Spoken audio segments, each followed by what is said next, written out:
Petrol diesel બાદ હવે સીએનજીના ભાવમાં સતત વધારો સામાન્ય માણસ માટે નવી મુશ્કેલી બની રહ્યો છે। માત્ર 11 દિવસમાં ચોથી વખત સીએનજી મોંઘું થતા પરિવહન ખર્ચથી લઈને ઘર ખર્ચ સુધી સીધી અસર જોવા મળી રહી છે। પ્રતિ કિલો ₹2 ના વધારા બાદ સીએનજીનો ભાવ ₹83ને પાર પહોંચ્યો છે અને હવે ગુજરાત સહિત અન્ય રાજ્યોમાં પણ ભાવ વધવાની આશંકા વધી ગઈ છે।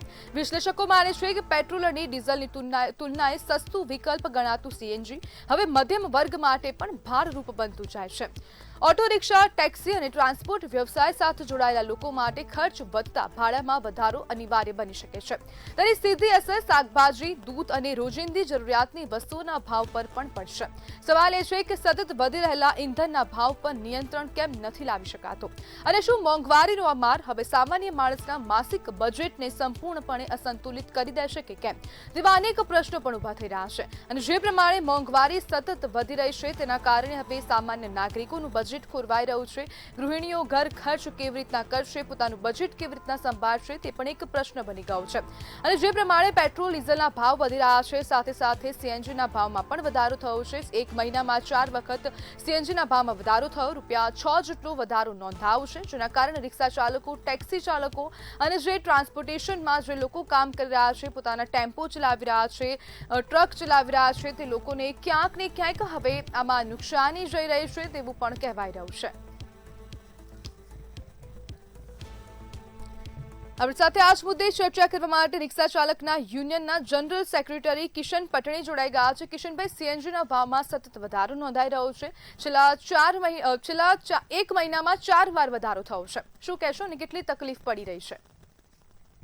નમસ્કાર મંત્રીની આજ મંત્રીની દ્વારા અમારા રિક્ષાનો અવાજ માટે જે આજ ડિબેટ રાખી છે તો પહેલા તો મંત્રીનો હું આભાર વ્યક્ત કરું છું અને અમારા અમદાવાદના તમામ યુનિયનો જ્યાંથી ગેસનો ભાવ વધ્યો છે ત્યારથી તમામ યુનિયનો ભાવ માટે લડી રહ્યા છે સરકાર જોડે। તો સરકારને અમારી એક જ આગ્રહ છે કે ગમે ત્યારે તમે ગમે તે વસ્તુનો ભાવ વધારો છો, બરોબર, તો 2022માં સરકારે ભાવ વધારો કર્યો હતો તો આજે 4 વર્ષ થઈ ગયા છે તો બિલકુલ કોઈ ભાવ વધારો થયો નથી રિક્ષા ભાડામાં। તો તમે ગેસના ભાવ વધારો છો, ઓટોનું ભાવ એમઆરપી વધી ગઈ છે અને અધર ખર્ચ વધી ગયો છે। છોકરાની ફી અત્યારે આજે જાહેરાત હમણાં મેં જોયું હતું કે છોકરાની ફી છે, વાનમાં ફી વધી જશે।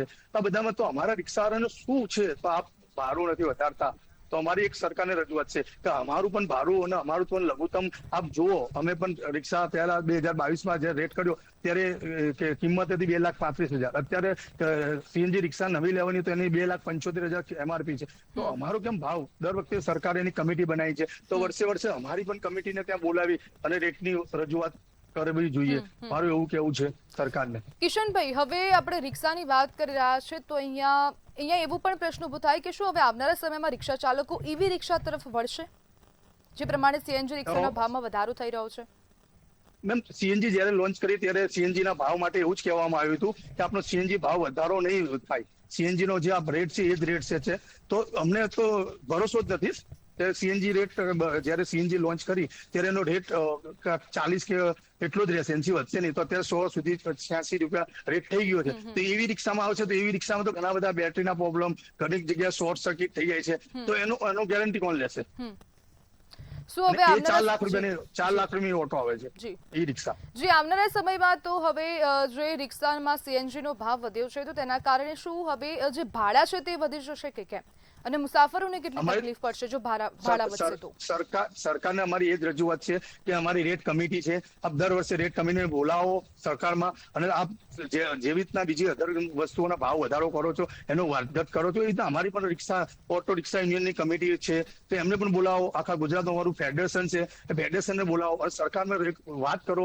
બધા અમદાવાદના તમામ ગુજરાતના યુનિયનને બોલાવો અને બધાને બોલાવીને વાત કરો, તેની રજૂઆત સાંભળો તો એનો કઈ નિરાકરણ આવશે। નહીં તો અત્યારે તો અમદાવાદમાંથી 4-5 યુનિયન છે, હવે તો આખા ગુજરાતના યુનિયન ભેગા થઈ અને આનું હડતાલ કરીએ કે ગમે તે કરીને એની મિટિંગ કરીશું અને સરકારને ઘેરાવો પણ કરવો પડે કે રિક્ષાવાળાને મોંઘવારી એટલી બધી નડે છે। પ્રાઇવેટ બાઇકનો મુદ્દો છે, સરકારની સાથે વાતચીત થઈ છે કે કેમ? વાતચીત થઈ છે, સરકારે લોલીપોપ આપી હતી। ઇલેક્શન પહેલા વાતચીત થઈ હતી, અમારા યુનિયન છે એમની જોડે વાતચીત થઈ હતી તો એમને કીધું હતું કે ઇલેક્શન પછી આપણે ભાવ વધારો જોઈશું, પણ હજી સુધી કોઈ સરકારે બોલાયા નથી।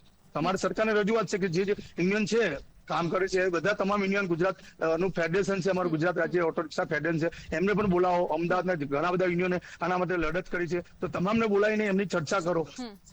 સરકારના વલણને તમે કેવી રીતના જોઈ રહ્યા છો? સરકાર વાતચીત નથી કરતી અથવા તો તમે કહી રહ્યા છો કે લોલીપોપ આપી રહી છે? તો લોલીપોપ જેવું જ છે. આગળ ઇલેક્શન પહેલા કીધું હતું કે ભાવ વધી જશે, હજી સુધી ભાવ વધારો થયો નથી. જે અમુક ઘણા બધા લેટરો આવેદન પત્રો આપ્યા છે સરકારને.